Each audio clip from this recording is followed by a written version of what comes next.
স্বাগত সবাইকে। আপনারা দেখছেন বাংলা ভয়েস। শেখ হাসিনা তো কোনো টুঙ্গিপাড়ায় অন্যান্য উপজেলা থেকে 400 গুণ বেশি বরাদ্দ নেয় নাই। তো হাসিনার সিমডমকে এখানে ইয়ে করে গেছে, সে হাসিনার সিমডমকে অনেক উপরে নিচে ফেলে দিচ্ছে। হাসিনা ওইখানে এই ছেলে শপথবদ্ধ থাকা অবস্থায় রাষ্ট্রের গুরুত্বপূর্ণ বিষয় সম্বন্ধে স্টেটমেন্ট করেছে। তাদের নাকি ইয়া ছিল, সশস্ত্র যুদ্ধ করার, সশস্ত্র সংগ্রাম করার প্রস্তুতি ছিল। এই সশস্ত্র সংগ্রামের অস্ত্রগুলা কোথায়? এই অস্ত্রগুলি তো দরকার। এই 7,500 অস্ত্র লুট হয়েছে 450টি থানা থেকে। এই থানার অস্ত্রগুলি, এর মধ্যে এসএমজি আছে, সাবমেশিন গান আছে, এই এসএলআর আছে, লাইট মেশিন গান আছে, তো এলএমজি আছে, এই অস্ত্র সহ আছে।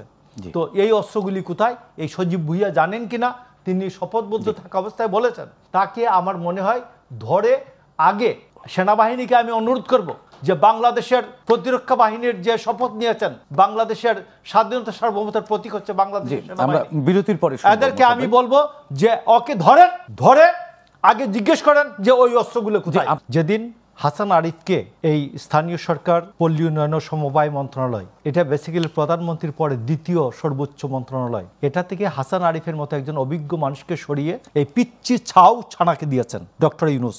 তার নলেজের বাইরে তো এটা হয় নাই। তখনই আমি বলেছি যে ডক্টর ইউনূসের নিরপেক্ষতা প্রশ্নবিদ্ধ। আমি ওই দিন থেকে শুরু করেছিলাম যে এটা ঠিক হয় নাই।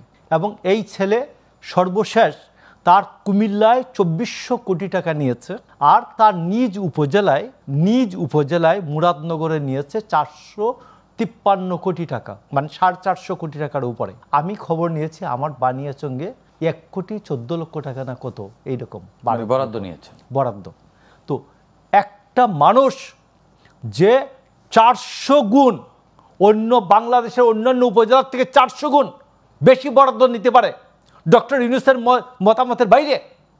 শেখ হাসিনা তো কোনো টুঙ্গিপাড়ায় অন্যান্য উপজেলার থেকে 400 গুণ বেশি বরাদ্দ নেয় নাই।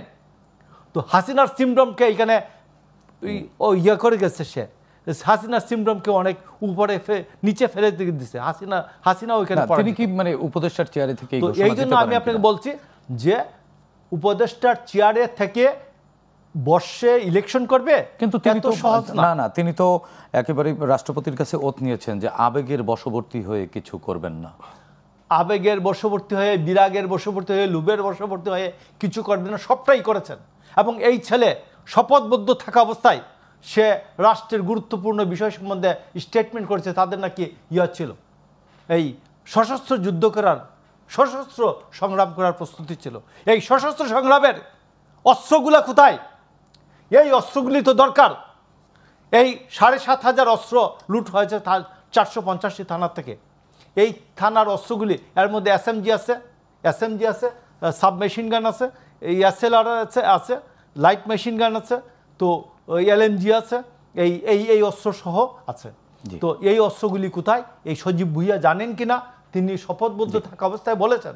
তাকে আমার মনে হয় ধরে আগে সেনাবাহিনীকে আমি অনুরোধ করব যে বাংলাদেশের প্রতিরক্ষা বাহিনীর যে শপথ নিয়েছেন, বাংলাদেশের স্বাধীনতা সার্বভৌমতার প্রতীক হচ্ছে বাংলাদেশ। আমরা বিরতির পরে এদেরকে আমি বলবো যে ওকে ধরে আগে জিজ্ঞেস করেন যে ওই অস্ত্রগুলো কোথায়। ভিডিওটি পুরো দেখার জন্য আপনাকে ধন্যবাদ। চ্যানেলটি সাবস্ক্রাইব ও লাইক, কমেন্টস, শেয়ার করে পাশে থাকুন।